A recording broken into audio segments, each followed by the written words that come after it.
Hello, readers by eyes and by ears. This is Mari Chan, and welcome back to my channel. Guess what? Today, well, I guess it's not really a guess. You already know. Today we're continuing with the reading of Peerless, Volume 5, also known as Wushuang by Meng Xi Shi, and we're starting at chapter 177. So I hope you all enjoy these chapters, and yeah, let's just go ahead and get started and see what happens. Chapter 177.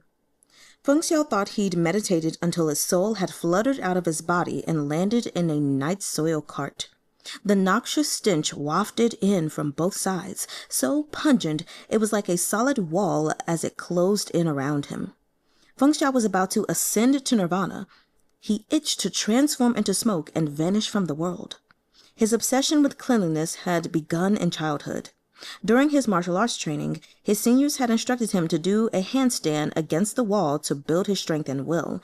To prevent his palms from touching the gravel, he'd taken the finest silk garments from his chest and placed them under his hands, nearly driving his seniors to death in their rage. Now that very same Feng Xiao was trapped in this horrific predicament. His thoughts could be expressed in several ways. 2 syllables. Vomit. 3 syllables.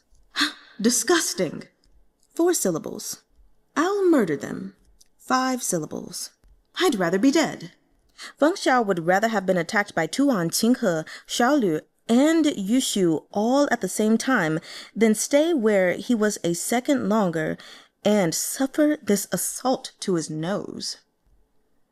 The 2 guards next door lugged the last chamber pot into place. They too felt like they were about to vomit. Their faces were wrapped in thick layers of cloth, yet they were unable to escape the foul odor assailing their nostrils. Fortunately, the weather was still cool. If they'd been in the sweltering heat of summer, it would have been a true hell on earth. They exchanged a silent glance. Then, in perfect synchrony, they turned and fled for their lives. They pelted frantically down the hall until they reached the door. Only then did they finally let out the breath they'd been holding. Hey, considering who that guy is, aren't you afraid that he'll come after us once he gets out? The first guard gasped, removing the cloth from his face as he huffed and puffed. Don't worry. By then, we won't be in this hellhole anymore, the second guard chuckled. The words had scarcely left their mouth when a sinister voice came from behind. I see. Do the 2 of you have somewhere better to be? Do share. The guard jolted in fear. Slowly he turned his head. An extraordinarily handsome face came into view. Had he seen such a good-looking man on the streets, the guard would have given him a few more glances. But now his complexion turned ashen, and he forced a ghastly smile. Deputy Chief Fung. Each cell in the Ministry of Justice's prison was secured with 3 heavy locks crafted by the royal locksmiths. Even the most crafty and notorious of criminals were unable to escape. Yet Feng Xiao had broken free as if it was child's play. The guard quickly gathered himself and fell to his knees with a thud. Forgive us, Deputy Chief Fung. We had a surplus of chamber pots in the prison and nowhere to put them. The cell next to yours were both empty, so my humble self thought to store them there for a short time. I saw your lordship meditating, so I didn't dare disturb you. I'll remove them right away. Right now. Quite clever of you to not implicate Tsway Boo-qoo, Feng Xiao sneered. In that case, you can go crying to him after I beat you up. The guard was speechless. Feng Xiao suddenly smiled. I'm afraid I must be going. Since you were so eager to drive me away, I'll grant your wish. He took a step toward the door. The terrified guards didn't dare stand in his way. All they could do was plead desperately. I have elderly parents and young children to care for, the first guard cried. Please, Deputy Chief Fung, show some mercy. I'll clean the chamber pots immediately, and I'll replace them with fresh flowers. Your cell will smell sweet and wonderful, and your lordship will feel right at home. Please don't go, Deputy Chief Fung. The 2 guards were on the verge of clinging to Feng Xiao's legs in tears. You don't want to be blamed for my escape? Asked Feng Xiao. The guards nodded fervently. Come, I'll show you how to avoid blame. Feng Xiao beckoned them closer. The 2 guards crept forward, ears perked up attentively, only to feel their bodies suddenly go numb. They were rendered motionless, unable to utter a sound as Feng Xiao grabbed each of them by the neck and dragged them back into the depths of the prison. He tossed them into the cells where they'd left the chamber pots. With their acupoints sealed, they'd be forced to lie amid the unwashed pots and enjoy the stench until someone came to relieve them in a few hours. And by that time, their noses would probably have lost the ability to distinguish anything. Feng Xiao snorted coldly, turning to leave. He strode through the prison as if out for a leisurely stroll. As he approached the door, he stripped off his filthy outer garments and took down one of the guards' uniforms hung on the wall, pursing his lips in disdain as he shrugged it on. That bastard Tsway Boo-qoo knew his weaknesses far too well.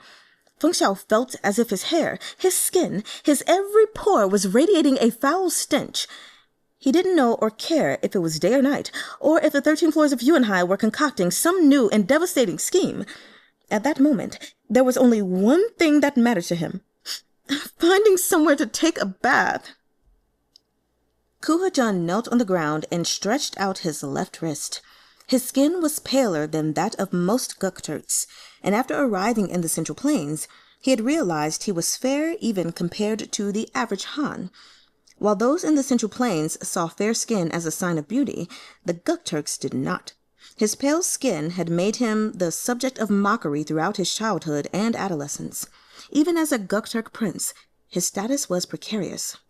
Kuhezhen gripped a dagger in his right hand and heated the blade over the fire.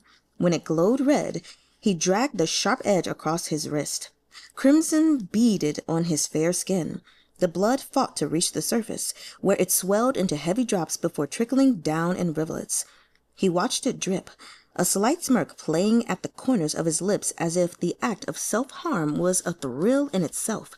The blood ran down into a black clay pot on the table, pooling silently inside. If one were to place this palm-sized pot in the sunlight, they would see that its interior teemed with wriggling worms. The worms were long and soft, their squirming bodies encased in a membrane that shimmered gold in the sun. Peijingzhe and the victims of Yandang Mountain Estate would surely have recognized them as the goo that had invaded their bodies. As more blood dripped down, the worms writhed faster within the pot, savoring their bloody feast. Kuhezhen's face grew paler and paler, but the smile on his lips widened. A hand seized his, pressing on his acupoint to stop the bleeding. Kuhezhen's smile faded, but he was unable to free himself from the newcomer's grip as they dragged him away from the pot. "Too-ahn," Kuhezhen said, shaking him off in fury. "Stay out of my business. Don't ruin my plans." "I didn't want to interfere," said Too-ahn coldly. "But look at yourself. You're barely hanging on as it is. At this rate, you'll waste away before young Jan perishes." Kuhezhen was still kneeling on the ground. He instinctively tried to straighten up and retort, but a spate of dizziness overcame him. He braced himself against the table. "Tomorrow," he licked his lips. "After tomorrow, my plans will come to fruition. Don't get in my way. Tsway Boo-qoo and his group are a troublesome lot, and Shouw may change his mind at any moment. None of them are trustworthy. Every move is a risk. I'll leave Feng Xiao to you. Enjoy a battle with him if you wish." "And then what?" asked Too-ahn. "You'll die? Didn't you say everyone has looked down on you since childhood? So you want to achieve a great victory? These worms might help you achieve your goal, but what's the point if you die halfway?" Kuhezhen smiled. "I won't die. Too-ahn, you were born a winner. You can't understand people like me. Even if I was stranded in the desert, hanging on by a breath, as long as I had a single drop of water, I'd survive. Even if I destroy my body and my health, as long as my mind is clear, it's enough for me to control the cognate." "But what's the point?" asked Too-ahn. "Couldn't I ask you the same?" Kuhezhen countered. "What's the point of leaving your mountains to seek out experts in duel? So what if you win? So what if you lose?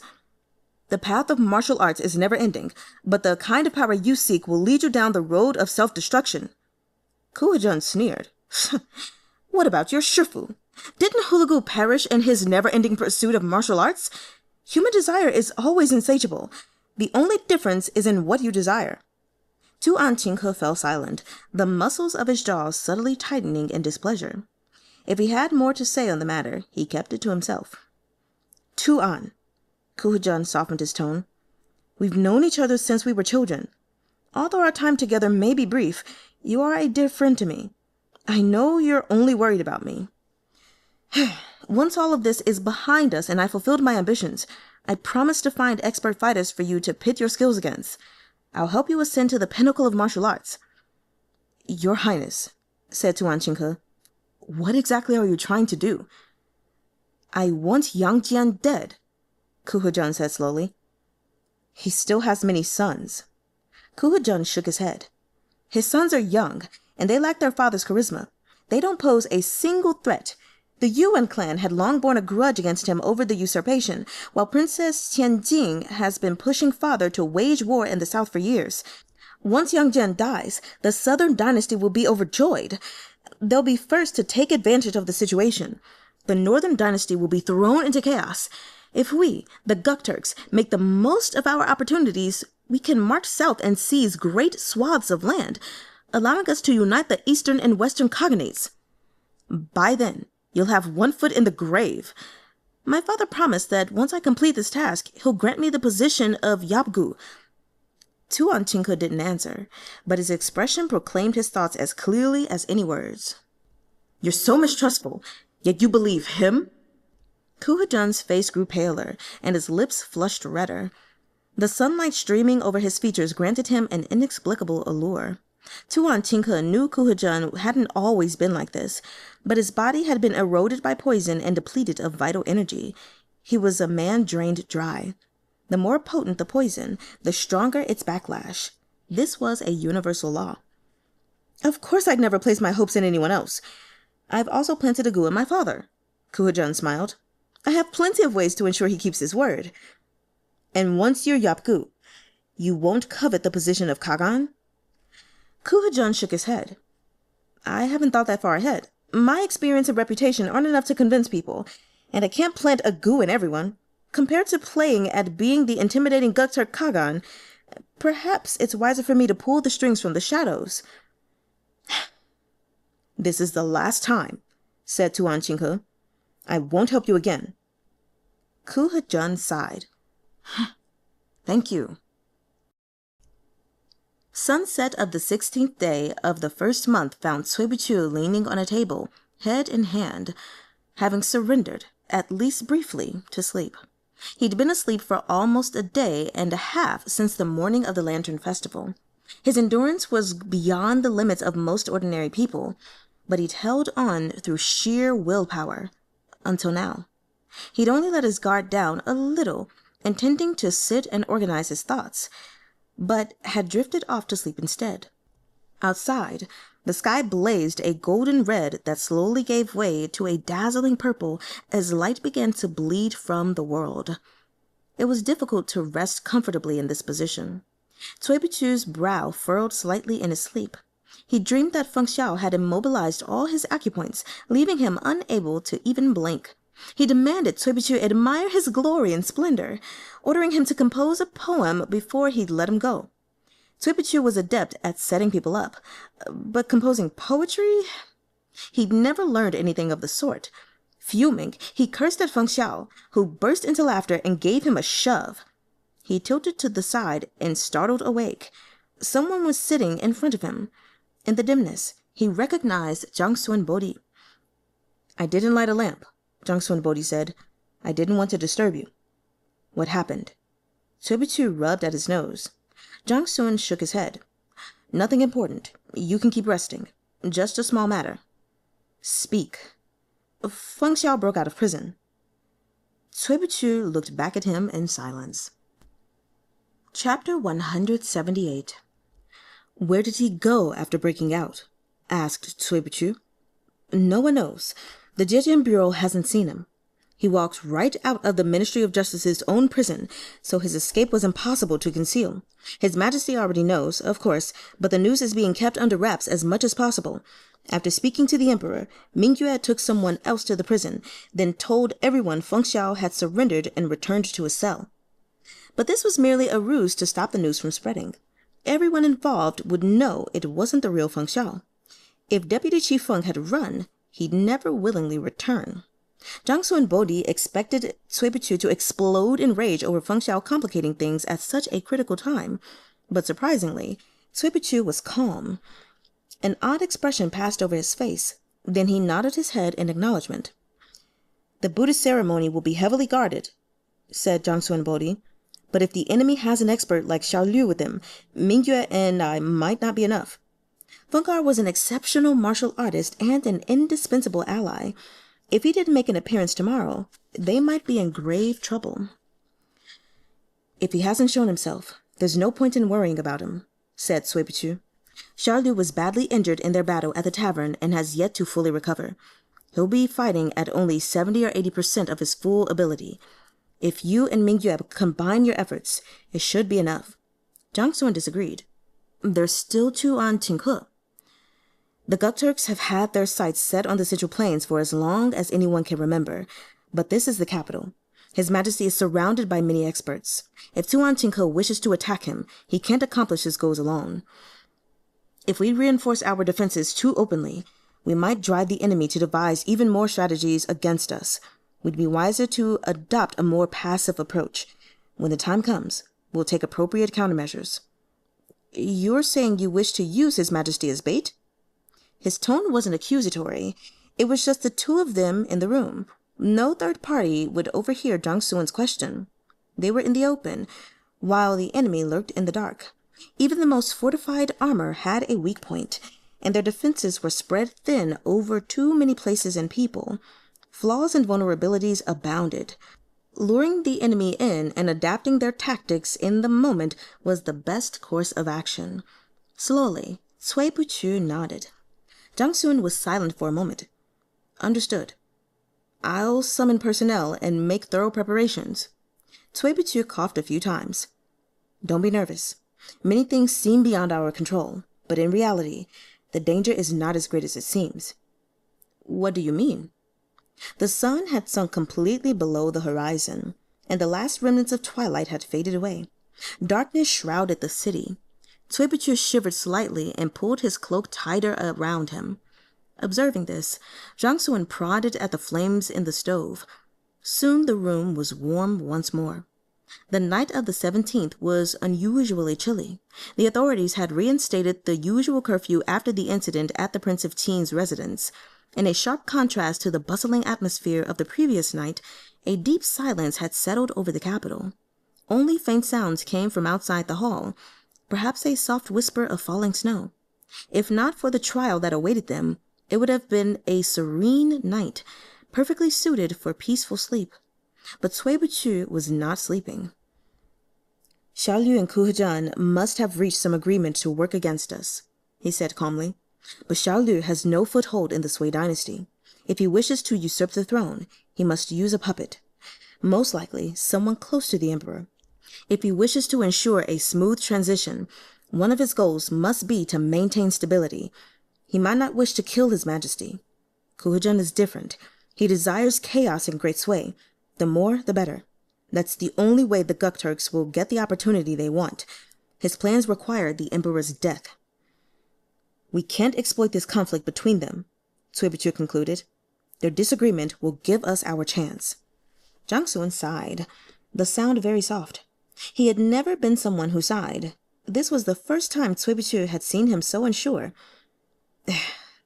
"I have no confidence," Jiangsu said, "but tomorrow I shall do my utmost." Tsway Boo-qoo offered him a small smile. "Jiangsu, my strategies aren't invincible.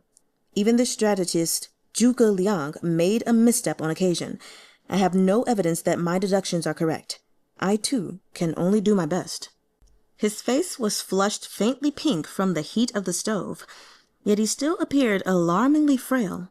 Jiangsu thought he looked even paler now than he had in the past few days. The color of his cheeks failed to add any warmth to his face. Instead, the stove's fire was like a flickering candle, burning up the last dregs of its energy to impact what little life it could to Tsway Boo-qoo's tired body. "Lord Chief," Jiangsu furrowed his brow, "don't go tomorrow. Let me handle it." "You know that's impossible," Tsway Boo-qoo replied calmly. Jiangsu Bodhi's lips twitched. He wanted to say something, but ultimately swallowed the words. Tsway Boo-qoo had always been sickly. Every year he fell ill when winter arrived, but recently he'd been in high spirits and spent little time in bed. To the uninformed observer, he might appear in fairly good health, but Jiangsu and Bodhi knew it wasn't so. In fact, it was the opposite. Tsway Boo-qoo's current state was highly abnormal. It resembled a terminal surge of energy before death. Jiangsu couldn't bring himself to say those ominous words aloud. The chief's health had always been precarious. Any doctor who examined him would inevitably forecast a limited lifespan, 3 to 5 months, or, at best, 3 to 5 years. The blunter ones would go so far as to suggest he get his affairs in order. Tsway Boo-qoo defied fate with his existence. He'd been this way as long as Jiangsu had known him, dragging along his ailing body, yet never collapsing. Over time, everyone had developed a kind of delusion that Tsway Boo-qoo would never stumble or die. But a delusion was just that. A failing body couldn't suddenly restore itself to full health. Tsway Boo-qoo exhausting his strength like this would only burn down the candle quicker. At this moment he seemed fine, but in truth he'd reached the limits of his endurance. He was like a lamp running low on oil, slowly growing dim. Jiangsu and Bodhi knew all the Buddhist scriptures by heart, but he struggled to comfort others. Prattling on was not in his nature. So all he could say was, "Don't push yourself. Remember, you still have us." Tsway Boo-qoo seemed to sense Jiangsu-en's thoughts. He patted his shoulder. "Don't worry. I can carry on. At the very least, he would last through tomorrow's ordeal." As night fell, what had begun as a light flurry of snow turned into great cottony drifts that blanketed the streets. In the princess's residence, the same tranquil hush enveloped the surroundings as the occupants readied themselves for slumber. The banquet that had originally been planned for tonight had been cancelled in its wake of the events of the Lantern Festival. The atmosphere within the palace had grown increasingly tense in the run-up to tomorrow's Buddhist ceremony. All the city's nobles and officials were like moles that smelled the first signs of a storm on the wind. They hunkered quietly down in their burrows, locking their doors and windows. The 3 nights of the Lantern Festival had never been so desolate. But Princess Leping had yet to prepare for sleep. Even her hairpin remained in her hair. She sat awake on her bed, agitated in the extreme as she gazed at the young woman who just entered the room with sorrow in her eyes. "Huanyang, are you still unwilling to let me go?" Chapter 179. The young woman wore a long skirt of vivid scarlet. She swept into the room, graceful and poised, a slight smile curving her lips. Everyone in the princess's residence knew this young woman, Duchess Yuwen. But Princess Leping displayed no hint of familiarity upon seeing her daughter. In fact, her demeanor was exceedingly cold. She reacted as though she was looking at a complete stranger rather than the girl with whom she'd shared countless days and nights. On her face was a mixture of fear, regret, and indescribable sorrow. Yet the young lady's smile only brightened. It was a sharp smile, and held more anger than joy. "Are you so unhappy to see me, mother?" "No, it's not that," Princess Leping stammered. In a bid to ease the tension, she swiftly continued. "Huanyang, you were separated from your mother for over 10 years. Think how fortunate we are to be reunited. So please, can you stop with this treachery?" Tears welled in the princess's eyes. She grabbed the girl's hands, her gaze shimmering as she begged. "I will plead with your grandparents to grant you a title. A princess's daughter wouldn't normally have one, but your grandparents cherish me. If you wish to be a duchess, they'll make you one, of even higher rank than your sister. Won't that do?" "Can I be a princess?" asked the girl softly. Princess Leping froze. The girl smiled. "Even if the daughter of a prince receives a title, she can never be a princess herself. Only the emperor's daughter can be a princess. Mother, I was born a princess, so why should I lower myself to be a mere county duchess, a title I'd have to beg for?" Princess Leping's face went pale. She found herself unable to speak. "Mother, do you know, when I was young, I didn't even know I had a mother. Asyong said I was hanging onto life by a single breath. The palace servants placed me in a freshly dug grave. They even started filling it. If he'd come a moment later, I'd have departed this world. But I was tough even then. I insisted on living. I survived and grew up, and now I can stand before you and speak to you. When Asyong adopted me, I was very small. I cried every day, and because his family had fallen on hard times, he couldn't afford a wet nurse. He had no idea how to raise me, so he found a female wolf who'd just given birth to a litter of pups. I was raised on wolf's milk. And my sister? She was a legitimate princess, my father's only daughter. You must have showered her with love and attention. The girl crouched down and looked up at Princess Leping. Her smile had faded. A pure innocence surfaced in its place. She looked completely serene, like a child seeking answers from her parents. Tears streamed down Princess Leping's face. Her lips trembled. I'm sorry. Back then, her father-in-law, Emperor Wu, had deep suspicions about her father and had been on guard against the whole Yang family. Even as princess consort, fear followed Princess Leping throughout the palace. When she'd learned of the death of one of her infants, she'd cried for a while but hadn't dwelled on it. She never considered the possibility that the child might still be alive. All these years, Princess Leping had only one blood daughter, Yuwen-ah. She cherished the girl as her dearest treasure and was determined to give her the very best of everything. How was she to know that she had another daughter wandering lost in the outside world? When Yihuan first came to her, Princess Leping could scarcely believe her eyes. She looked exactly like Yuwen-ah. There was no need to test her. Her looks were proof enough of their relationship. Yihuan's voice, comportment, her every smile and frown, they all mirrored those of Yuwen-ah. If the two of them stood together and didn't smile or speak, even Princess Leping was unable to tell them apart. Yihuan told her mother about the hardships she'd endured over the years. She expressed her desire to remain discreet about her identity, lest her grandfather become suspicious. Princess Leping knew her parents were exceedingly careful. If they'd learned Yihuan had been living in the outside world all these years, it'd be quite the scandal. She agreed to her daughter's request, thinking she'd come clean to Empress Dugu when the opportunity presented itself. Surely, Empress Dugu would come to love Yihuan too. As for Yuwen-ah, she was a simple child. Upon hearing she had a twin sister, she was ecstatic and readily agreed to keep her secret.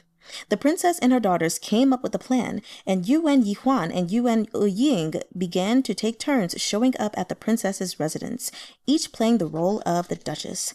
They continued this way until the day of the 1,000-lantern banquet, when Yihuan's overly clever performance roused Tsway Boo-qoo's suspicions.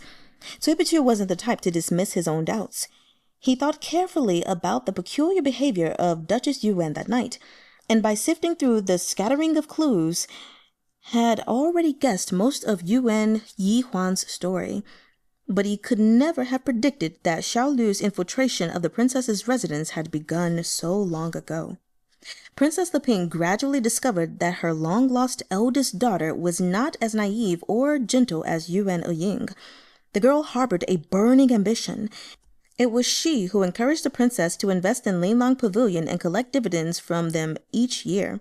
The princess's residence received a stipend from the court, and Princess Leping owed several properties gifted to her by the emperor. But when Tsway supplanted Zhou, much of what had originally belonged to the royal treasury was absorbed by the new regime. While Princess Leping had kept her exalted status after her demotion from Empress Dowager to Imperial Princess, her assets had diminished considerably. As the emperor's firstborn daughter, she was expected to host banquets every few days, yet she occasionally found herself short of funds. Yihuan's suggestions and astute management ushered in a significant influx of money. It didn't take long for Princess Leping to grow used to her daughter handling household finances. Observing that her mother was in low spirits, Yihuan had even arranged a lover for her. Princess Leping was a daughter with a woman's desires. Her status made remarrying difficult, but there was nothing wrong with taking a paramour. The emperor and empress turned a blind eye to the situation, while Princess Leping's reliance on her eldest daughter only increased. Yu and Yihuan never spoke ill of the emperor and empress in front of Princess Leping, but she dropped subtle reminders that Princess Leping's status was no longer what it had been. A princess was a proud daughter of the heavens, yet this one was unable to control her own fate. Yu and Yihuan knew her mother had always felt resentment toward the empress. It had originated when she was offered in marriage to the Yuwen family and became the princess consort, and continued right up to the moment her father had personally exterminated the Yuwen clan, destroying her family. The bitterness of many years simmered deep within her heart. Yu and Yihuan saw this resentment for what it was. She nurtured it bit by bit, ensuring it burgeoned in strength. For the 13 floors of Yuan, there was no collaborator more suitable than Princess Leping. She was a woman and the emperor's eldest daughter, so she wouldn't raise his suspicions or alert him. But she was also a member of the Yuwen family. She'd borne them 2 daughters that still carried their name. She had a lifelong connection to them, one that could never be severed. The princess served as a bridge and also a cover. Through her, they created opportunities to attack and advance, but also defend and retreat. Unbeknownst to Princess Leping, she'd become a pawn in Yuan Yihuan's hand, at the mercy of her daughter and Xiao. By the time she sensed something amiss and wished to turn back, she was horrified to find the path cut off behind her. It was too late. Huanyang, let's stop this. Princess Leping grasped Yuan Yihuan's hands. I'm terrified. I can't go on. Since Mother fell ill, every time I enter the palace, I'm deathly afraid of exposing our secrets. Huanyang, I don't want to be the Empress Dowager again. Can't the 3 of us simply live together in peace? Mother, once the bow is drawn, the arrow must fly. Yuan Yihuan shook her head. What's done cannot be undone. Everything's ready. Tomorrow is the Buddhist ceremony. Xiong will arrange everything. There's nothing you need to do. Just remain quietly in the princess's residence and await good news. The Yuwen family's power is gone. Princess Leping's voice trembled. They cannot regain the throne. Yuan Yihuan smiled. Mother worries too much. Grandfather has already exterminated the Yuwen family. There's no son to take the throne. Once third uncle becomes emperor, I'll be granted the title of princess and marry Xiong. He will direct court politics as prince consort. There's no need for you to fret like this. I assure you, the splendor and wealth you've enjoyed will only increase. On hearing the words, third uncle, what little color remained in Princess Leping's face drained away, and her hands and feet turned cold. There was truly no turning back. Then, what about Ying-nyang? When will you bring her back? She's your own little sister. Once this matter is finalized, of course Ying-nyang will return, Yuan Yihuan said gently. But her words froze Princess Leping's heart in her chest. Are you using Yin-yang as a hostage to threaten me? She asked hoarsely. Mother, you're doing it again. You're always like this, favoring my little sister over me. Is it because I didn't grow up at your side? Or is it because I'm more capable and you feel the need to protect her? Yuan Yihuan's lips were still curved in a smile, but her eyes had grown frigid. She's my little sister, so how could I harm her? But the crucial moment is upon us. What's wrong with keeping her away from the strife? Her patience had been exhausted. Stepping swiftly forward, she tapped several acupoints on Princess Leping's body, and the princess closed her eyes and slumped onto the bed. Yuan Yihuan drew the blankets up over her mother. Sleep now, she whispered. When you wake up tomorrow, this will all be over. She raised her hand, ready to seal a few more acupoints to ensure Princess Leping didn't awaken too early and spoil her plans. But Princess Leping wasn't a martial artist, and she was growing old. Locking more of her acupoints might harm her. Yuan Yihuan hesitated. Her face pulled into a tight grimace, as if disgusted at her own indecision. Finally, she turned and left. Outside, the snow continued to fall. How many in the capital passed a sleepless night in their beds, tossing and turning? The 17th day of the first month dawned, washing the city with pale light from the east. Get up! Hurry and get up already! Quick, today is the day! Change and wash up. The emperor will be arriving at 5. The monk Tsong-jing was first to rise in Da-xing-shan Temple. He went around rousing his peers, leaving the monks on the communal mattresses rubbing sleep out of their eyes as they stirred. Outside, the sky had not yet brightened. It was even earlier than the time they usually rose for morning prayers. But no one complained. Everyone knew what day it was. Very soon now, His Majesty and Emperor would come to the National Temple for prayers and blessing while Master Lingzang presided over the ceremony.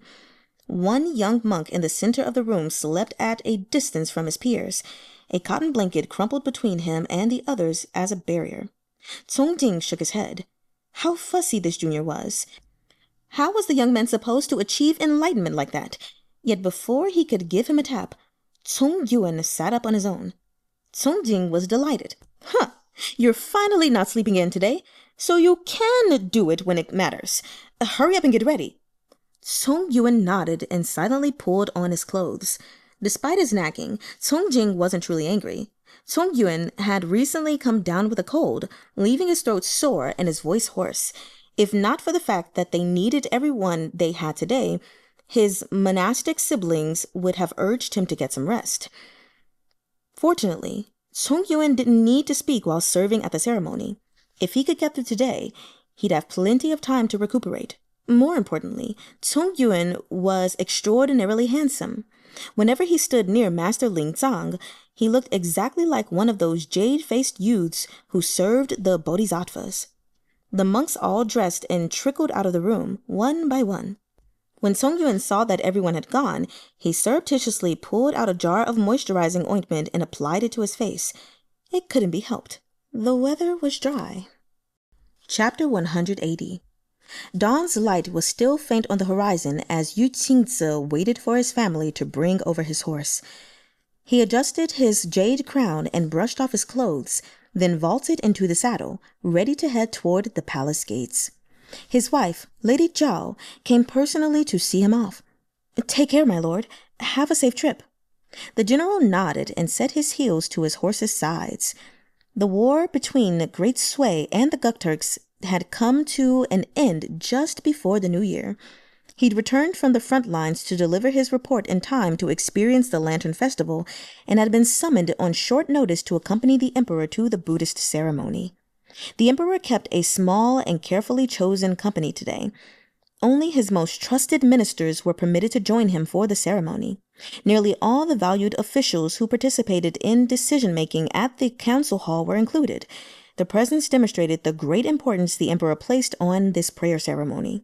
After all, there'd been a solar eclipse only the day before. Whether to atone before the heavens or soothe the hearts of the people, the Buddhist ceremony had to showcase the grandeur of Great Tsway to its subjects. The ministers had gathered, and the time had come. They set off from the Juche Gate with the emperor in a grand procession. Their destination was Da-xing-shan Temple, located in Jingshan Ward.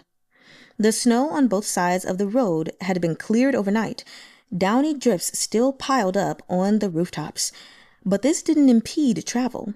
As the sun rose, the snow began to melt away, perhaps a sign that their troubles would soon fade as well, making way for a new beginning. Jong, one of the emperor's personal attendants, glanced up at the sky. He quickly lowered his gaze again, looking straight ahead as he kept pace with the imperial guard. Inwardly, he breathed a silent sigh of relief. His mood had eased considerably. After yesterday's eclipse, he'd been on tenterhooks. And he wasn't the only one. No one at the palace had dared even breathe too loudly. The emperor's face had been like a thundercloud since the start of the year, and the empress had been bedridden in the palace.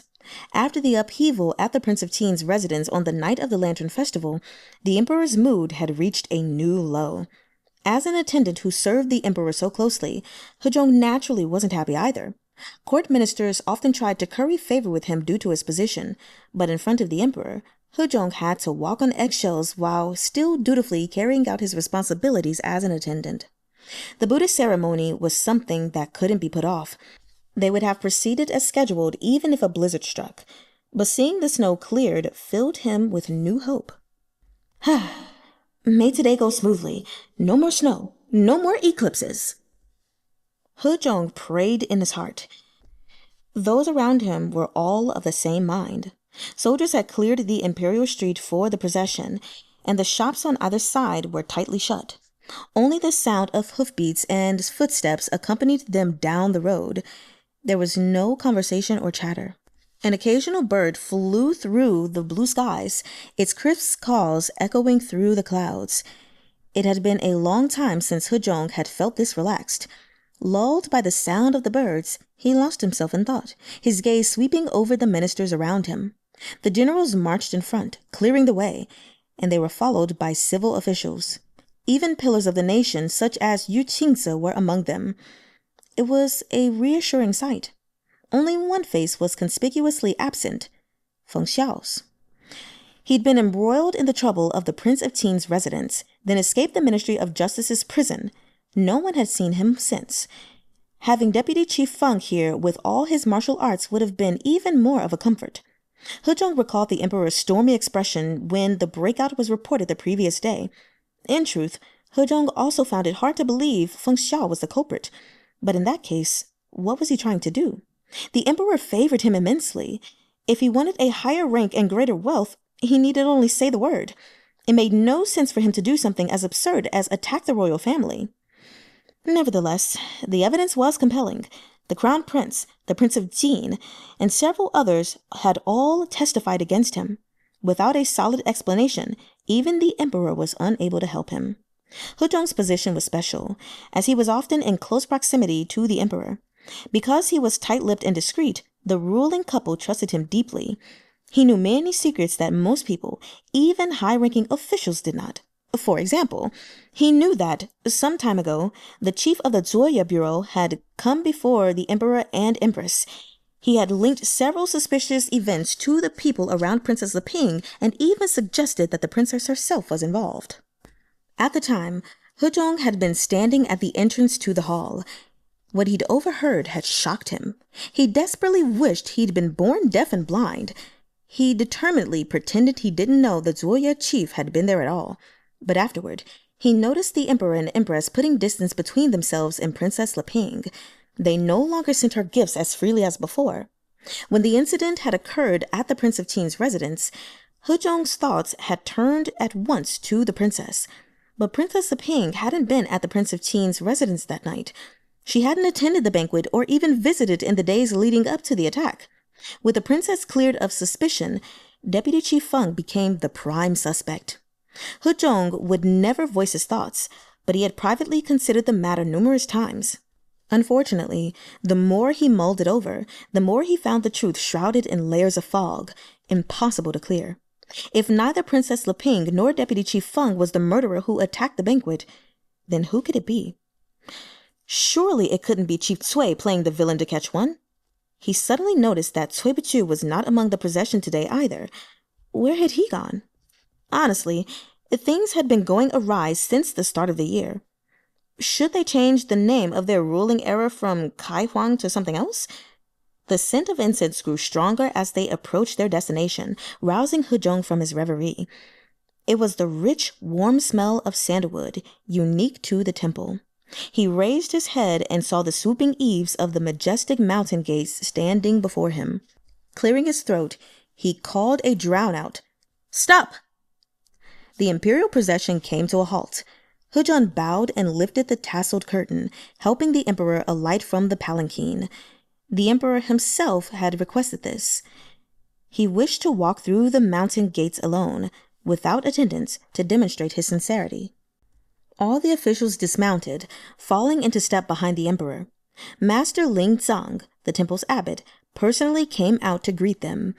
He had been a close friend to the emperor since his days as the Duke of Tsway. Although the temple's monks were understandably nervous about the emperor's visit, Master Lingzang was as calm and composed as ever, an attitude that only deepened the emperor's respect for him. They exchanged a few words, and Master Lingzang led the emperor into the temple. He brought him through to the main Mahavira Hall, while the officials stopped to wait in the outer Tianwang Hall. "Your Majesty's mind is clouded, and your emotions are in turmoil. I fear you'll find it difficult to worship with a sincere heart." Only Master Lingzang would dare say such words. The emperor wasn't upset. Instead, he sighed. I know, but I can't seem to settle my heart. I even took some calming medicine before leaving the palace. To untie the bell, one must find the one who tied it, Master Lingzang quietly chanted. The Buddha resides in the heart. Worshipping him serves to cultivate peace of mind. If the obstacles in your majesty's heart remain, all worship will be meaningless. The emperor was silent for a moment. My heart has too many obstacles. I must resolve them before the Buddha. Master Lingzang didn't say anything further, but his face was filled with compassion. He beckoned the emperor to follow. Zhong pricked up his ears, listening intently to their conversation as he walked behind them. It wasn't that he wished to pry into the emperor's thoughts, but it was his duty to anticipate the emperor's needs. Master Lingzang and the emperor walked in front, while Zhong and the junior monks trailed after them. Zhong's eye caught on the young monk beside Master Lingzang. He had a handsome face and carried himself with remarkable poise. He appeared to be an exemplary Buddhist. His focus was drawn inward, and not once did he glance in Zhong's direction. When they arrived outside the main hall, Master Lingzang instructed them to offer incense as a display of their sincerity. Focused on holding his 3 sticks of incense, Zhong tripped on a protruding stone. Just as he was about to topple, a hand reached out and steadied him. Even the 3 sticks of incense that had slipped from his fingers were snatched from the air and shoved back into his hands, as if by magic. It was as though he had never tripped at all. Zhong's eyes went wide, his heart pounding. He almost thought he'd imagined the entire thing. Falling and hurting himself was a trivial matter, but making a fool of himself before the emperor was a serious offense. If not for the young monk beside him, he'd probably have lost his head. Shaken, Zhong waited until the emperor offered his incense and took the chance to quietly thank the young monk. The monk waved a hand and pointed to his mouth, silent. So this young man was mute. Zhong mused that becoming one of the monks who accompanied Master Lingzang was no small feat in itself. Not only did the abbot's attendants have to be beautiful, they must also be skillful and agile. It was a pity the man couldn't speak. He'd never be able to give a sermon as a high monk in the future.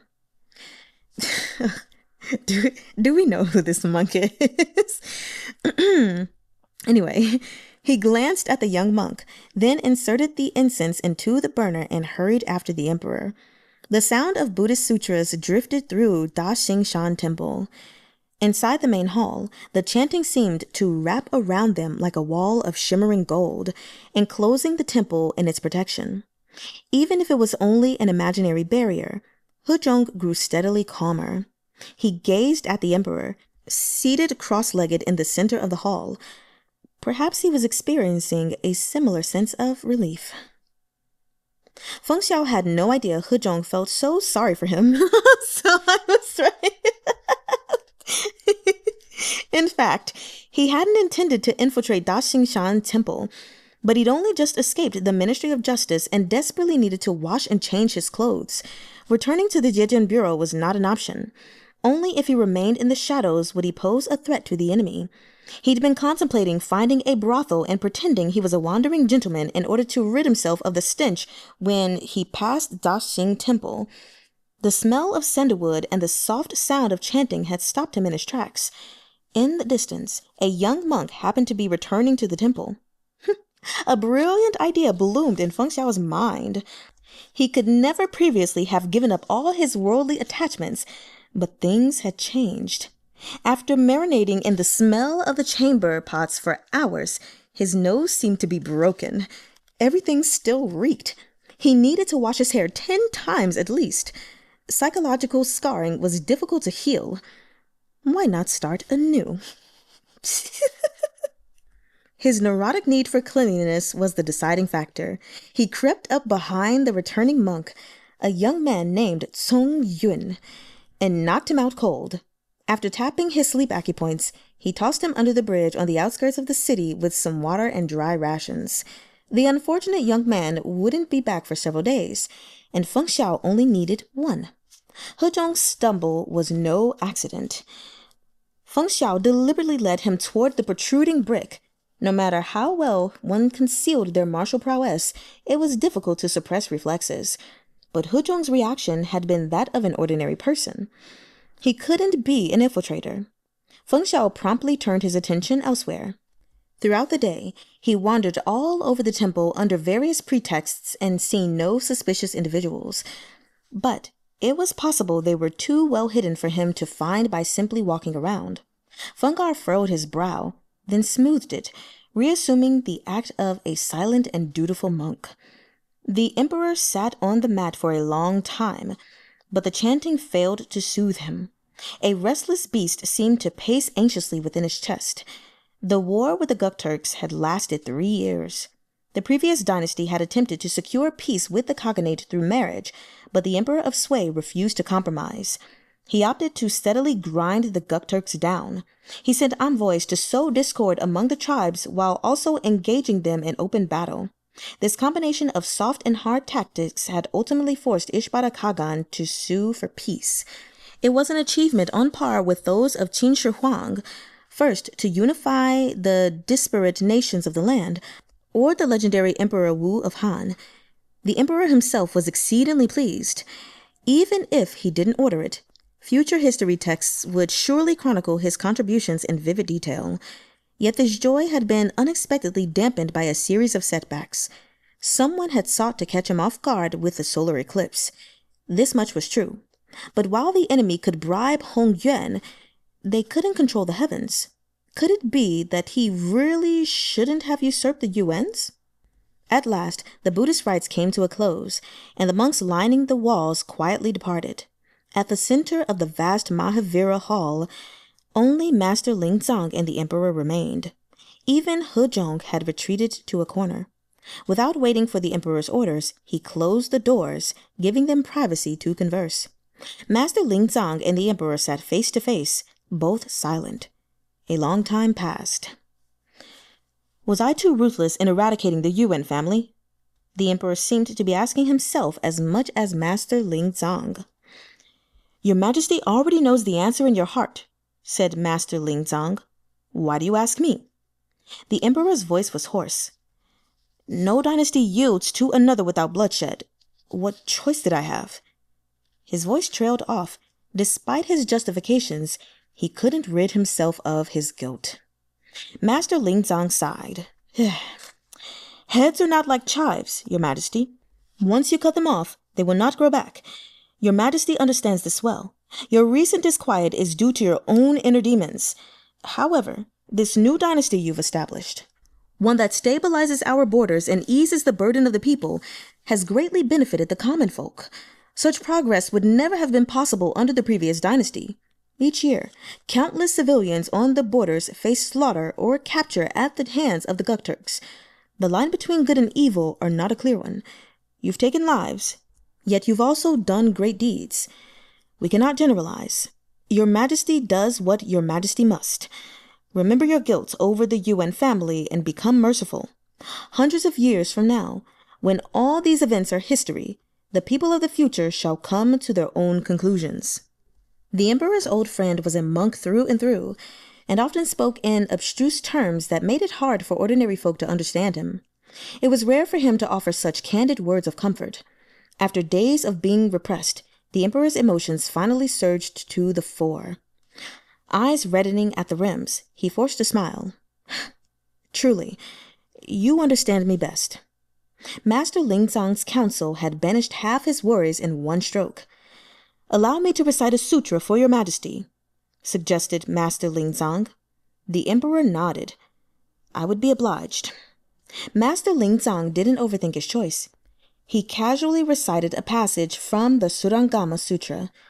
The emperor didn't need to hear him recite any text in particular. All he needed was inner peace. 1,000 words from a bystander were nothing compared to a single moment of self-enlightenment. Master Lingzang recited the sutra, his words like flowing water. His voice was aged, yet it wasn't hoarse, but filled with a tranquility brought about by the slow ebb of time. The fragrance of sandalwood permeated the air as the rhythmic sound of chanting filled the hall. Gradually, the emperor slipped into a reverie. Scenes of the past flitted before his eyes. his first meeting with the Emperor Wu of Zhou in his youth, when they'd enjoyed a hearty conversation. Emperor Wu of Zhou pointing at Crown Prince Yuwen and saying, "I have a brilliant son, and you have a lovely daughter. Would they not be a perfect match?" Emperor Wu and Zhou listening to the words of the soothsayer that had led him to gradually distance himself from Yang Jian and grow suspicious of him. Their peaceful relationship as ruler and subject had devolved into hostility. He'd endured and compromised for many years until Emperor Wu finally passed. Only then did he breathe a sigh of relief. Kindness and enmity, fondness and hate. It was no longer clear with whom each had originated, but the Yuwen family had never killed a single member of the Yang clan. On the contrary, it was he who'd exterminated them, root and branch. If Emperor Wu was in the underworld now, could he let go of his grievances with a smile? The emperor slowly turned to look at the giant statue of the Buddha in front of him, as if hoping to glean some answers from the bodhisattva's faint and mysterious smile. The bodhisattva's eyes were lowered, its lips shaped in a soft curve. Suddenly, the curve widened, pulling eerily on its face until its entire expression warped. Its golden gaze swung over the rest upon the emperor. The emperor's eyes widened in shock. He froze, as if struck by lightning. Quiet laughter drifted into his ears, pitched first high and then low, echoing ominously through the hall. The emperor's first thought was that someone had intruded on them, but he soon realized that the eerie chuckles came not from any living person, but from the mouths of the 24 celestial statues lining either side of the hall. The Buddha statue's uncanny grin sharpened. The statue's arm swung down too fast for him to evade. The emperor cried out as a heavy hand clamped down on his shoulder. He collapsed backward. "Your Majesty!" The emperor jolted awake. His face was white as a sheet, cold sweat sheening his brow. But there was no demonic Buddha statue, only Master Lingzang's worried face looking down at him. Chapter 181. The hall was still, unchanged from when he had entered. The scent of sandalwood curled around them.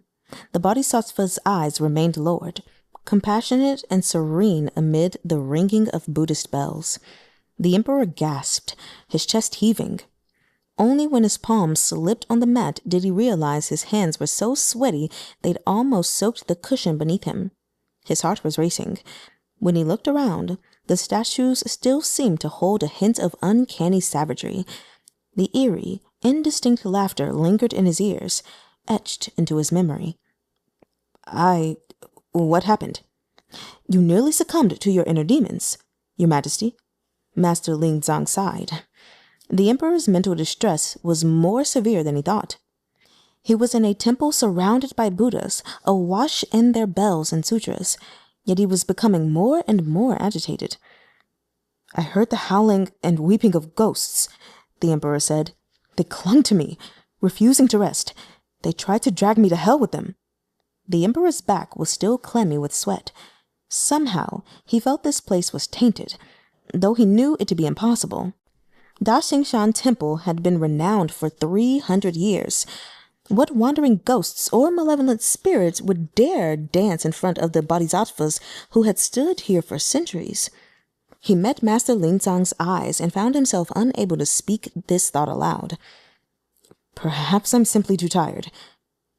While this old monk was wandering the lands, said Master Lingzang, I learned of a calming draught that can soothe the mind and settle the spirit. Allow me to write it down for you later. You can ask the imperial physicians to look it over before you decide to use it. The emperor's smile was stiff. Thank you. Seeing how listless he was, Master Lingzang set aside the recitation of sutras. He instructed Jong to open the doors and supported the emperor into the side room for rest. The Buddhist ceremony was a 3-day affair, with the second portion beginning in the afternoon. If nothing went awry, the emperor would fast and pray for 3 days. Afterward, the court would pass down an edict acknowledging the emperor's wrongs and seeking forgiveness from heaven, and the matter would be laid to rest. The officials were still waiting in Tianwang Hall, unaware of what had transpired. All they knew was that the emperor had exited quickly and that his complexion was poor. Daxing Temple took up an entire block by itself, and there was plenty of room within to accommodate the imperial entourage and ministers. During the afternoon ritual, Yu Qingze and the others followed the attending monks into the main hall so they could listen from the edges of the room. But the emperor never made an appearance. Asleep in the side room, he was dreaming a long dream. He dreamed again of Yuwen Yong, as well as his son-in-law Yuwen and the many people he'd killed. They were resurrected in his nightmare, their faces drenched in blood as they pursued him, intent on exacting revenge. The emperor fled them in his dreams until, exhausted, he finally struggled to wakefulness. As he gazed up at the sky outside the window, he realized night had descended. He-Jung's gentle voice drifted into his ears. "Your Majesty, you slept soundly all afternoon. Master Lingzang said it was a good thing. The rituals are best performed with a sincere heart, so I hesitated to disturb your slumber. How is your Majesty feeling now? Would you like some dinner?" The emperor rubbed his forehead. He felt a lingering grogginess, as if he'd yet to recover from the afternoon's vision. But he was in somewhat better spirits after his rest. He murmured an affirmation, and He-Jung quickly jogged out. He returned with a group of monks carrying all sorts of vegetarian dishes. "Today feels colder than yesterday," the emperor ventured. "Yes, it's snowing outside." He-Jung fetched a cloak and draped it over him. "Tell the kitchen to prepare some warming ginseng soup and have it sent to Yu Qingze and the soldiers." He-Jung bowed in acknowledgement and smiled. "You're very considerate, Your Majesty. This humble servant never thought of doing that." He ordered a young eunuch to stay behind while he busied himself with the emperor's orders. The emperor casually picked some scriptures from a nearby bookshelf, reading as he ate. A deafening roar echoed in the distance, the muted growl of rolling thunder. Snow and thunder at the same time? Startled, the emperor turned to look outside, his pleasant mood vanishing in an instant. He had encountered thunder during snowfall once in his youth and felt no sense of foreboding at the time. But considering the series of strange occurrences over the past few days, even the slightest anomaly set his heart racing. After today's horrifying visions, he was paranoid and jumping at shadows. Another wave of thunder rumbled, clap echoing after clap as the snowflakes drifted down. He knew he wouldn't be the only one disturbed. First the eclipse, now a thunderstorm in winter. The common folk would also start to entertain wild ideas about omens. Unsettled, he could no longer focus on the scriptures.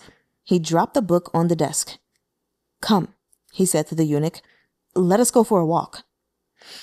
He would call on Master Lingzang. Right now, the abbot was the only one who could understand him, the only one who could bring him hope. The clever young eunuch understood at once.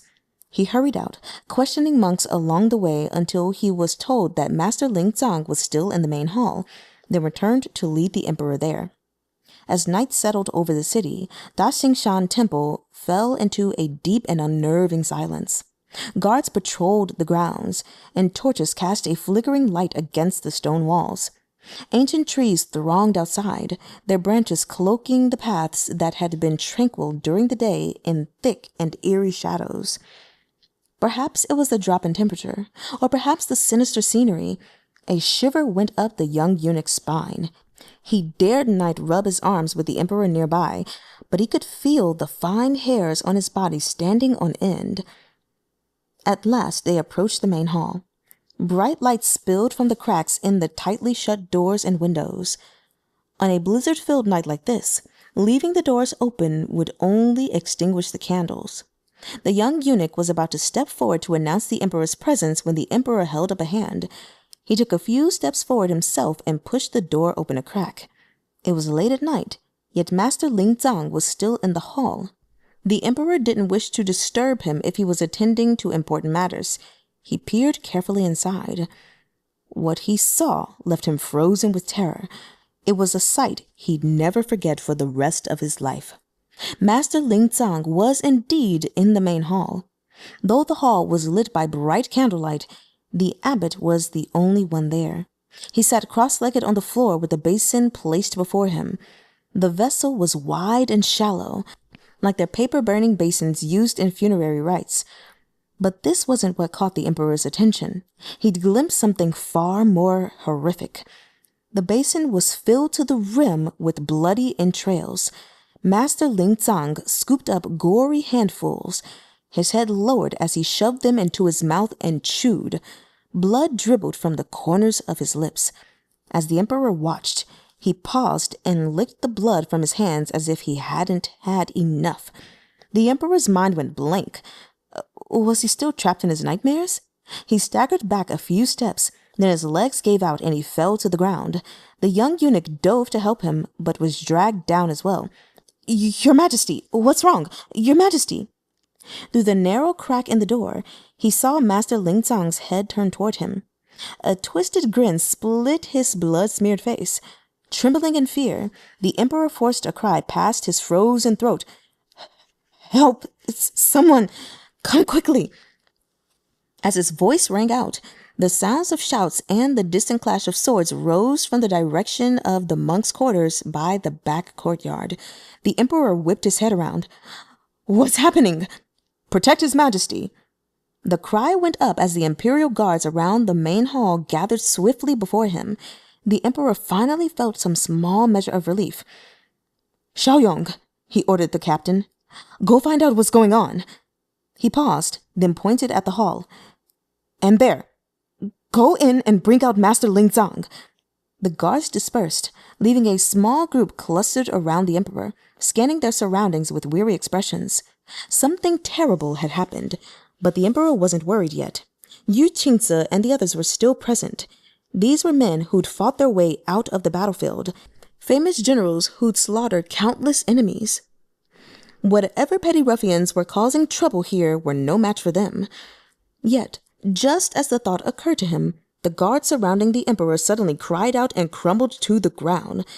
Before the emperor could react, 2 men in black grabbed him and dragged him into the hall. Chapter 182. The men bound the emperor's hands and pushed him through the doors. What awaited him wasn't the brightly lit interior, nor Master Lingzang's terrifying and blood-splattered visage. The doors and windows had been flung open, and a blustering wind gusted in, snuffing out the rows of candles. A layer of black fabric was pulled roughly over his eyes, and the world went dark.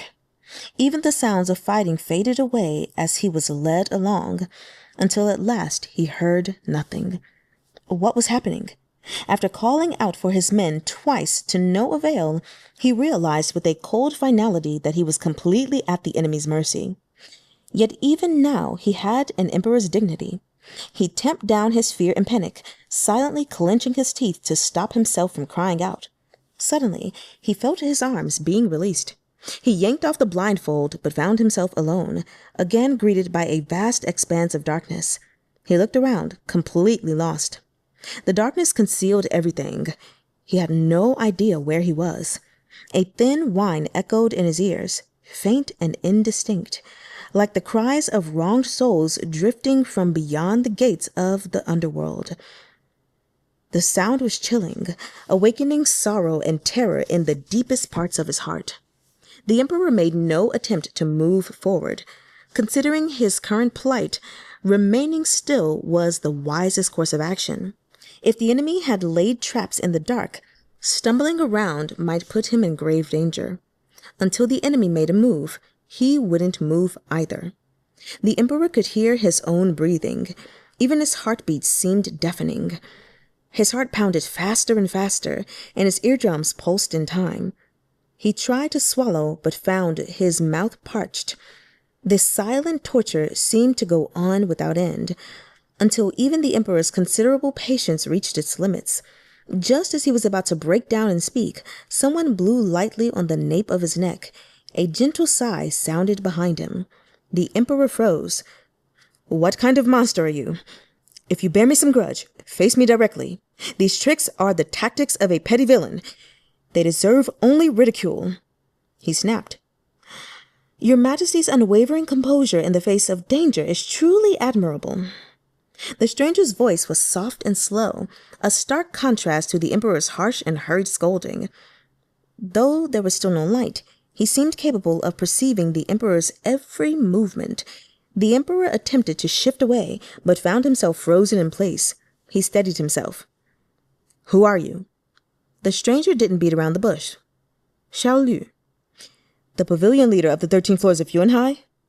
Though the emperor's voice held a note of surprise, this wasn't wholly unexpected. "I'm sure your majesty has heard my name from both Feng Xiao and Tsway Boo-qoo." Shouw chuckled and snapped his fingers. A point of light flared to life in front of the emperor. It gradually expanded into a glowing mass, then split into several scattered clusters that darted to the edges of the space. In the faint light, the emperor's surroundings began to take shape. Shouw stood before him with the girl at his side. The pavilion leader of the 13 floors of Yuan was young and handsome, and the girl was lovely. Standing together, the pair seemed a perfect match. It was difficult to imagine that this young man, with his gentle face and a smile curving his lips, had amassed such immense power in the last few years. He'd successfully gathered masters and forged alliances with the southern dynasty, the Gukturks, and even Goguryeo. While he'd yet to pose a significant threat to the Tsway dynasty, he'd become a thorn in their side, both in the shadows and out in the open. But the girl's face was the one the emperor couldn't have been more familiar with. "Yuwen-ying?" the emperor exclaimed in shock. Though his granddaughter bore a surname for which he had no fondness, out of consideration for his daughter, Princess Leping, the emperor had been careful never to mistreat the girl. Who could have imagined she'd been secretly conspiring with the 13 floors, plotting to overthrow the Tsway dynasty from behind her mother's skirts? The girl smiled. "My name is Yuwen, your majesty. I'm sure you know this as well. All those years ago, the princess gave birth to twin daughters." The emperor understood at once. "You are the child who died, but you didn't die." Yihuan nodded. "Fortunately, my foster brother came to my rescue, or I'd have become a vengeful ghost wandering the underworld." But she was not a ghost, and there was no reason to fear her. The emperor felt guilt toward the Yuwen clan, but the feeling did not extend to this Yihuan. He quickly composed himself, his voice regaining its presence and authority. "Then I must thank you for rescuing Huanyang, pavilion leader Shouw. I was unaware of her existence until this moment, but now that I know, I could never allow her to remain lost in the world outside the palace. Pavilion leader Shouw, you provided for Yihuan and cared for her. I won't hesitate to reward you with gold and silver, a high office, and whatever else you desire. So why must you oppose the court time and time again? Is it worth it to harm others for so little benefit?" "Your majesty lives up to your reputation," said Shouw with a smile. "You immediately switched from defense to offense, trying to win me over. Is your majesty truly willing to offer me whatever I desire?" The emperor sensed a trap within his words, but didn't bat an eye. "That would depend on whether I can afford to offer it." Shouw burst into laughter. "Your majesty is wealthy beyond measure. What could you possibly not afford? Isn't it more about whether you're willing to offer it? The highest authority must be held by those with virtue." Shou's mouth twisted with mockery. "Virtue? What virtue does the emperor of Southern Chun possess?" "His ancestors possessed virtue," the emperor said coolly. "Without virtue, talent, and timing, how else could they have attained the throne? Once they are on the throne, if they don't continue cultivating virtue, the blessings of heaven won't last for long." "So, your majesty claims to be talented and virtuous, and thus have the mandate of heaven?" Shouw said with a shadow of a smile. "I've been curious about you for a while," said the emperor. "Your achievements are sufficient to place you among the visionaries and great men. You gathered a group of talented individuals and proved you have the ability to lead them. Why not apply your prodigious talents to righteous pursuits? Why insist on these shadowy, underhanded schemes?" Young Jian had been born a wealthy member of the nobility. He could have lived a life of comfort and luxury, but he'd nursed great ambitions. Between his own aspirations and Emperor Wu's suspicion toward him, he gradually found himself walking down the path of usurpation, unable to retreat. But since his ascension, he'd governed with wisdom and benevolence, ensuring peace both within and without his nation and reforming the previous dynasty's failed policies. While he might have wronged the Yuwen clan, he'd always done right by the common people. Thus, he questioned Shouw with confidence.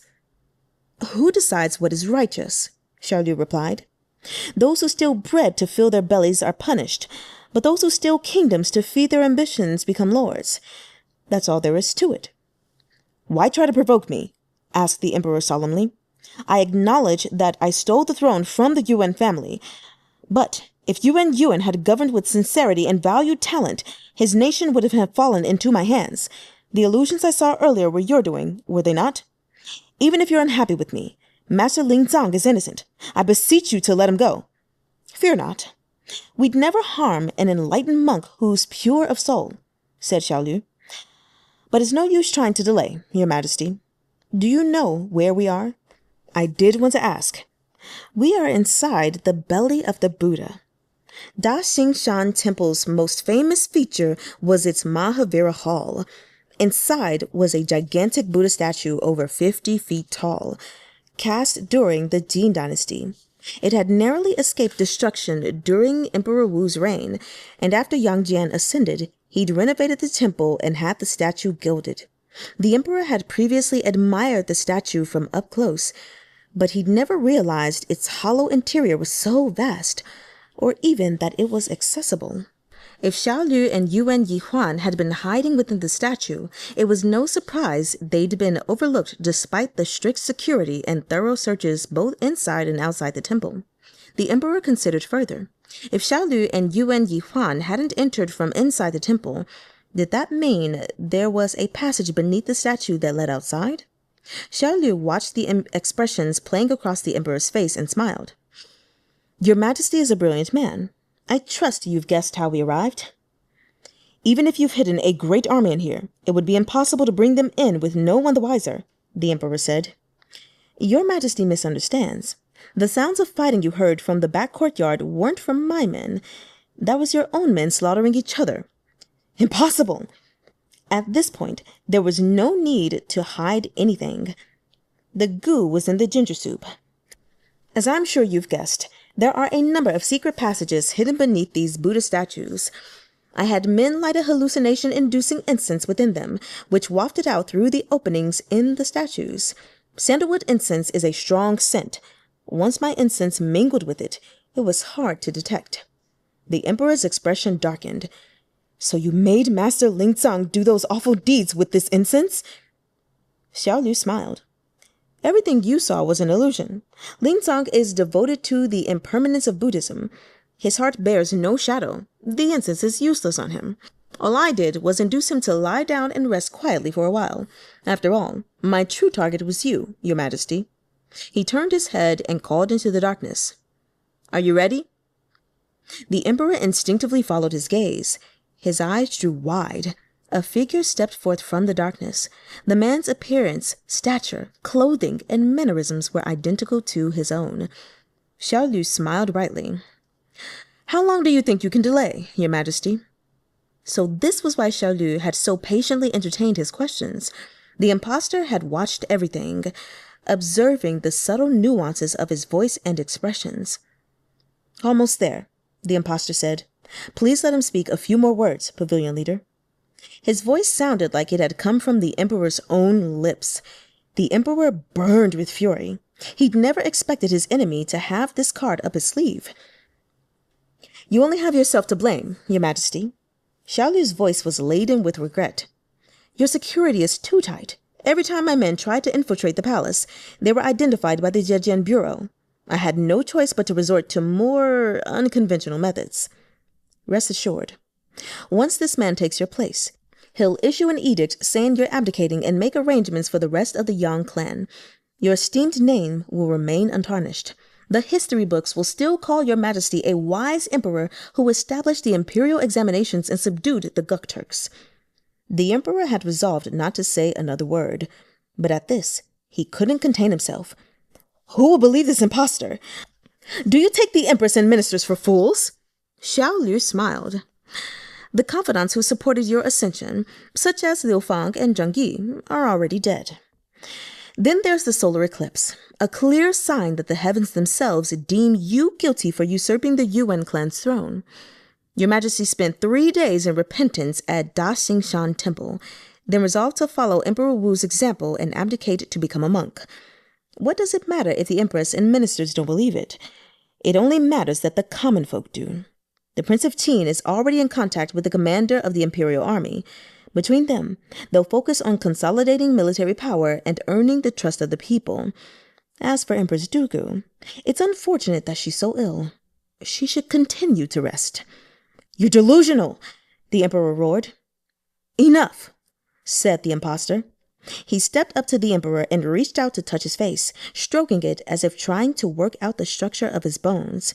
A chill ran down the Emperor's spine, his face filled with horror, but he found himself unable to move. I. The impostor repeated the word, adjusting his tone each time. Slowly, he erased the last subtle differences between himself and the original, until they sounded completely identical. "I am Yang Jian. Yang Jian is me." The impostor gave a small smile that chilled the depths of Yang Jian's heart. "It's over," he thought in despair. The Buddha statue would muffle all sound within it. No matter how he screamed, no one would come to his rescue. Throughout the ages, death had always been the one inevitability no will could surmount. But the Emperor now realized that what he feared most wasn't the inevitability of his death. It was not knowing what Shouw would do with his face and identity when he was gone. In the darkness behind him, a silent hand stretched out. It wasn't the hand of a savior, but that of the Reaper come to claim him. A dark figure rushed forward, ready to strike the fatal acupoint on the Emperor's back. Shouw's smile vanished as he sprang between them. "Stop!" Though he'd arranged for someone to impersonate the Emperor of Tsway, the real one was still useful to him. He had no intention of killing him yet, but the newcomer was merciless. They'd gone for the Emperor's life. Shouw exchanged several blows with the newcomer before he recognized him. "Too-ahn Qinghe, we've never interfered in each other's business before. Why are you starting now?" Too-ahn Qinghe said nothing. He pushed Shouw aside and drew his sword, slashing at the Emperor. His saber chi multiplied 1,000-fold as it flew from his blade, rushing toward both the real and fake emperors. Shouw refused to let Too-ahn Qinghe succeed, but he could only save one. What he wanted was a puppet. If he was forced to pick, the impostor was more useful. He darted toward the fake. The Emperor watched helplessly as the saber glare tore toward him, cold and sharp and ready to extinguish his life. His chest ached as if preemptively feeling the pain. In that critical instant, someone grabbed his shoulder and yanked him backward. What lay behind him wasn't the solid ground he'd imagined. A deep pit seemed to have materialized out of thin air. The Emperor teetered on the edge for only a breath before plummeting down into the dark. Yet in that brief moment, he caught a glimpse of the one who'd rescued him. It was the young monk he'd seen beside Master Lingzang. "I practically became a Buddha myself with how long my venerable self waited for you people to show yourselves." The monk laughed heartily, instantly giving away his identity. Shouw and Too-ahn Qinghe had been engaged in ferocious combat, but the moment Feng Xiao appeared, they set aside their fight and flew toward him. Feng Xiao deflected their strikes with a wave of his sleeves, then grabbed the impostor and held him up as a shield as he slid backward. With a smooth flip of his hand, he tossed the fake emperor after the real one into the pit. Dazed from the fall, the emperor was startled when another body landed on him, nearly crushing him to death. Chapter 183. Feng Xiao hadn't tossed the emperor into a hole for no reason. He knew the alliance between Shouw and Kuhezhen was tenuous. They were united by their shared desires to overthrow the Tsway dynasty. Yet the closer they came to their goal, the more unstable their partnership would become. This was an opening he could exploit. One side might easily turn on the other, or they might not. But Feng Xiao's faction was exposed, out in the open. Any move they made would be observed. All he could do was wait. During their initial discussions, almost everyone in the Zhuoye and Zhejian bureaus had agreed it would be better to take the initiative. They should search the city and cancel the Buddhist ceremony, not sit on their hands and pray for their enemies to destroy each other. Ultimately, it was Tsway Boo-qoo who commanded everyone to lie low and refrain from taking reckless action. After the incident at the Prince of Qing's banquet, the Zhejian Bureau had discovered several key clues to the case. They acted as if they'd found nothing and put on a show of being confused and panicked in order to coax the enemy into letting down their guard. Until today. Tsway Boo-qoo's grasp of human nature, Feng Xiao thought, was indeed unmatched. Too-ahn, Qinghe, and Shouw might not have made names for themselves in the Jianghu, but they were undoubtedly peerless martial artists. Shou's injuries had yet to heal, which put him at a slight disadvantage. But if he and Too-ahn Qinghe worked together, even the arrogant Feng Xiao dared not claim he could achieve a decisive victory. The impostor emperor thus became the key. The impostor was crucial to Xiaolu's plan. He couldn't let anything happen to him. The moment the impostor was thrown into the pit, Xiaolu abandoned Feng Xiao and rushed forward to rescue him. The emperor had never thought there was such a vast world beneath Daxing Temple. The bottom of the pit was pitch black. Still crushed under the weight of the fake emperor, he groped at the muddy ground beneath him. The soil was tightly packed, almost certainly the work of some bygone construction project. As far as the emperor could recall, Daxing Temple had undergone renovations twice, once before Emperor Wu banned Buddhism, and once again after Great Sway's establishment. But both had concerned only the buildings on the surface, reinforcing the temple without delving down into the foundations. These packed earth passages had to be older than the Zhou dynasty. He shoved the body on top of him aside and struggled up. The man seemed to have passed out. Even in the dark, the emperor could tell this was the fake. But he couldn't make out the man's true identity. His first thought was to kill him, but he had no weapon to hand, and he was exhausted. All he managed was a couple dull kicks.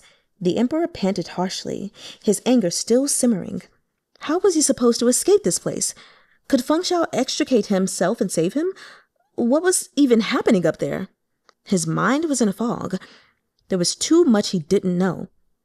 He waited a long time, but no one else dropped down from above.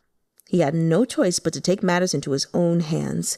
Using the wall to support himself, the emperor straightened with great effort and began to slide himself along the rugged stone.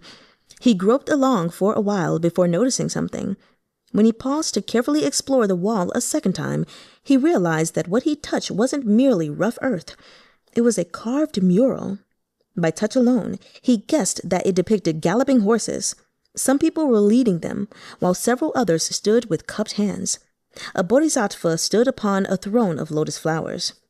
This was no construction tunnel. It was an underground labyrinth. The emperor knew a fair amount about Daxing Temple thanks to his friendship with Master Ling-dzahng, but he'd never known there was a maze like this underneath it.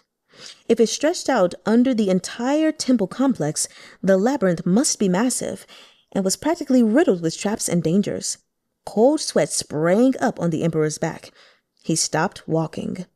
Perhaps it would be more prudent to go back above ground and confront Xiaolu, but he didn't know the way back, and there was no guarantee anyone would come to rescue him.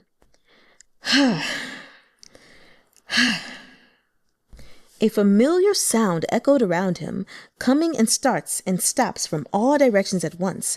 It resembled the wail of an infant or the howl of a wildcat, filled with deep resentment and boundless hatred. The emperor froze, straining to discern the source of the noise. A hand landed gently on his shoulder.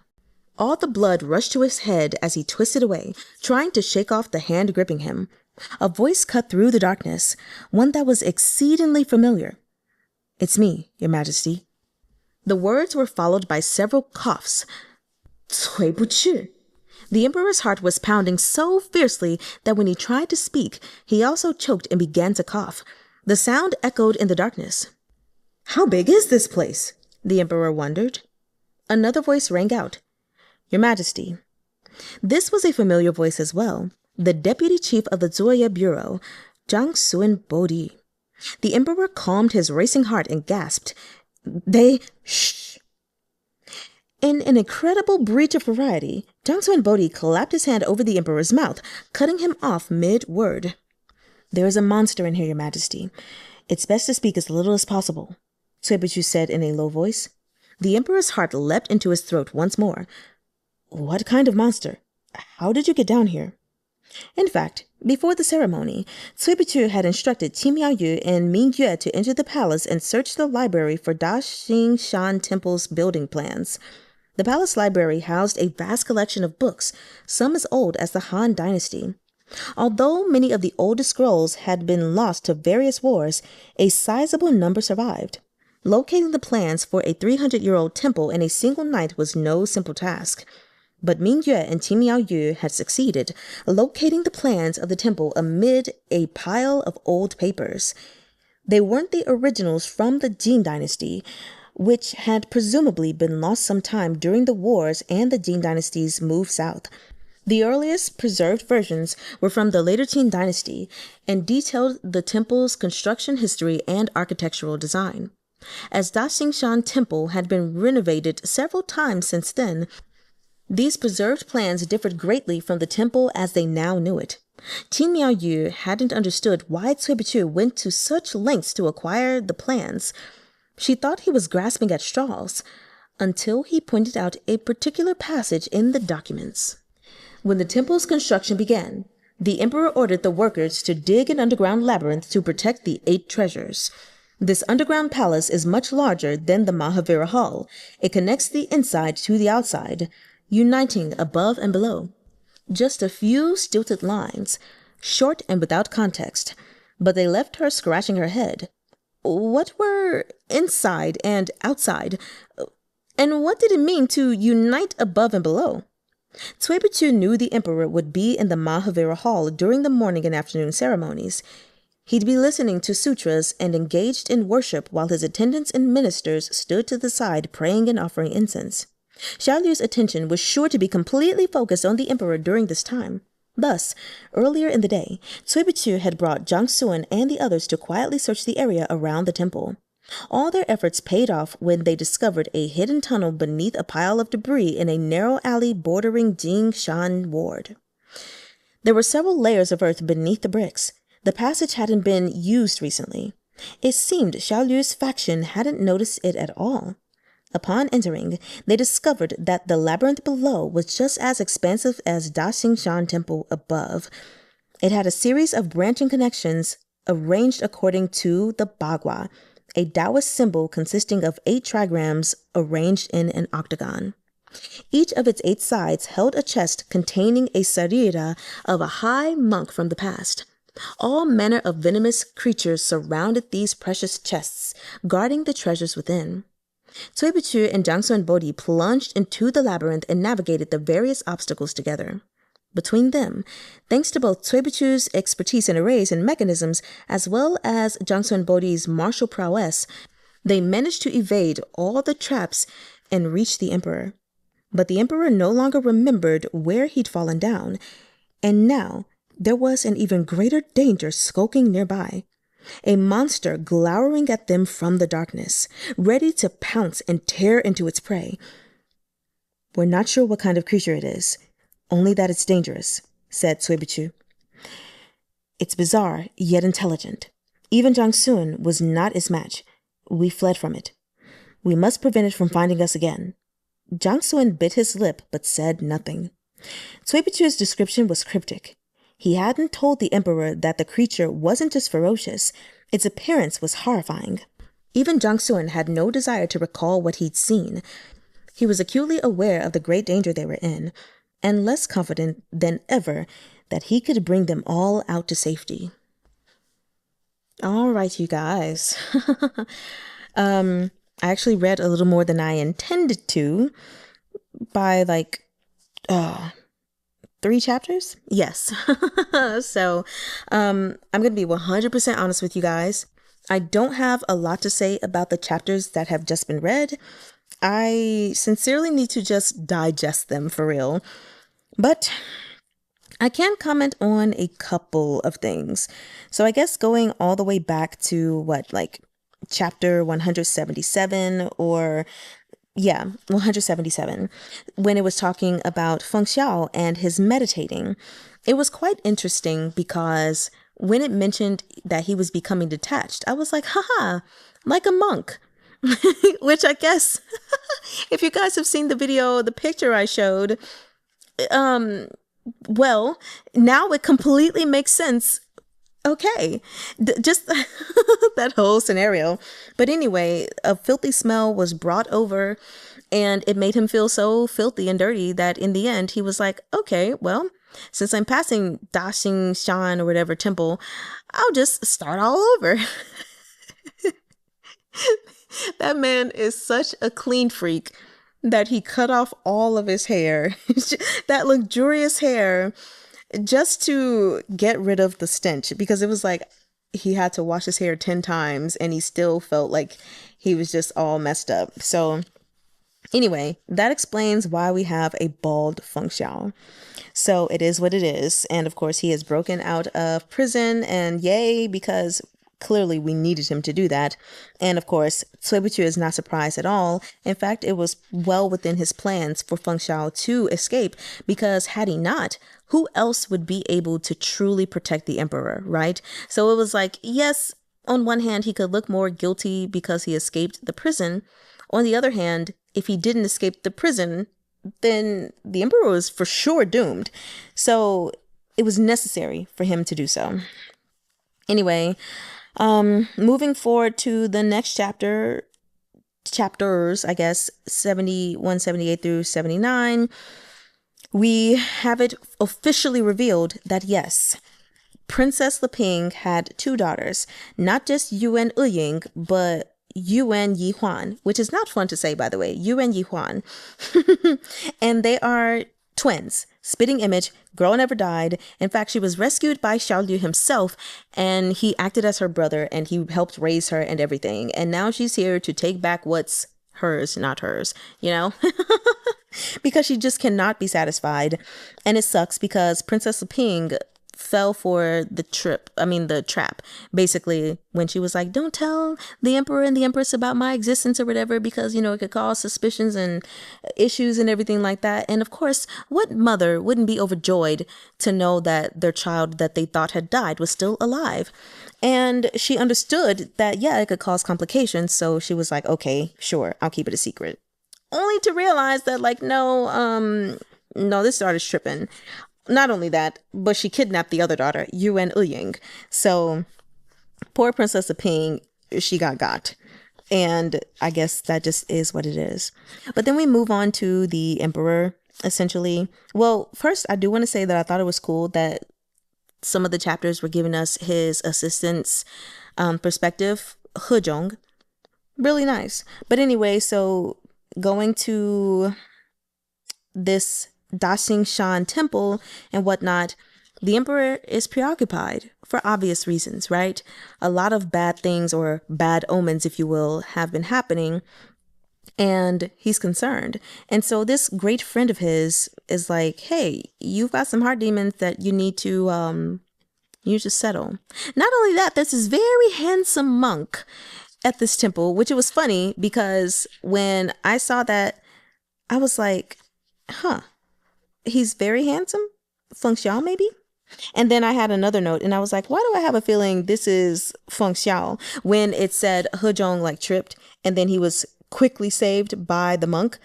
And then next thing you know, on the next page, haha, it was him. So that was funny. Anyway, yeah, Feng Xiao, monk. Which I also want to say, the other thing that made me think he was the monk, when it said he pulled out a jar of ointment and put it on his face, it couldn't be helped. I was like, a jar of ointment? As in the jar that was given by Tsway Boo-qoo as a gift.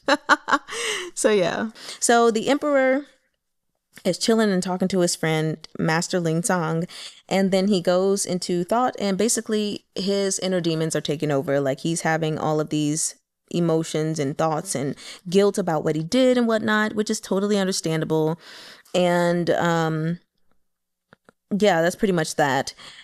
And the whole time, when it was from, I think, He-Jong's perspective, and he was talking about like the birds singing and everything, I was like, I'm pretty sure what has happened in other locations is happening here. Like it hadn't been mentioned yet, but I was almost certain that there were probably some bad incense as well as, you know, the maybe the chanting and the birds and stuff were playing interference that would later cause illusions, which we did learn that, you know, Shouw did set all of that up. So that was why the emperor had really succumbed to all of that. It was also really sucky to hear about the soldiers being implanted with goo worms because of the soup being poisoned, which was funny because when it was mentioned, when the emperor was like, feed the soldiers, my brain, I'm not even gonna lie, was like, those soldiers need to be fasting too. Because we're not supposed to trust the soup, okay? The soup conspiracy lives, alrighty?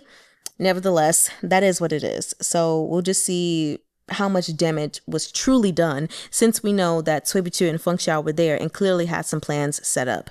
But yeah, Xiaolu's whole plan was to have an imposter act as the emperor and abdicate and everything, which was what it was. But Too-ahn Qinghe showed up and was like, Xing, no, we're gonna just kill the guy. But lo and behold, Feng Xiao was there.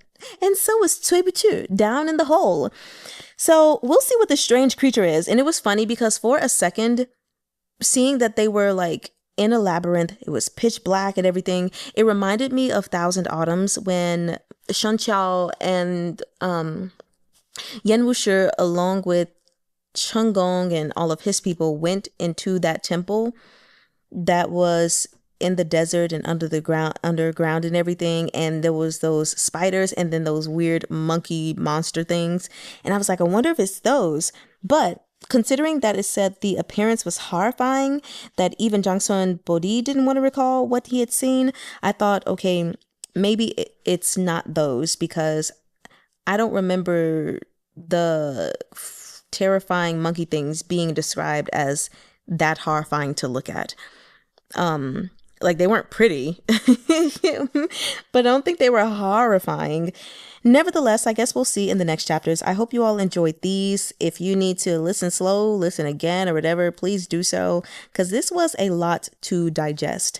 And I was going to read another chapter, but I was like, I feel like I need to stop and like even listen to this again to get more, because I didn't take any notes. I'm be honest with you guys. I didn't take notes. I just am reading for pleasure. And I was like, if there are things I remember to talk about, I'll talk about them. But if not, then I won't. So anyway, hopefully that was a good summary. If there was any confusion in anything, I hope I cleared it up for you. And if I did not, please put it in the comment section and I will try to do my best.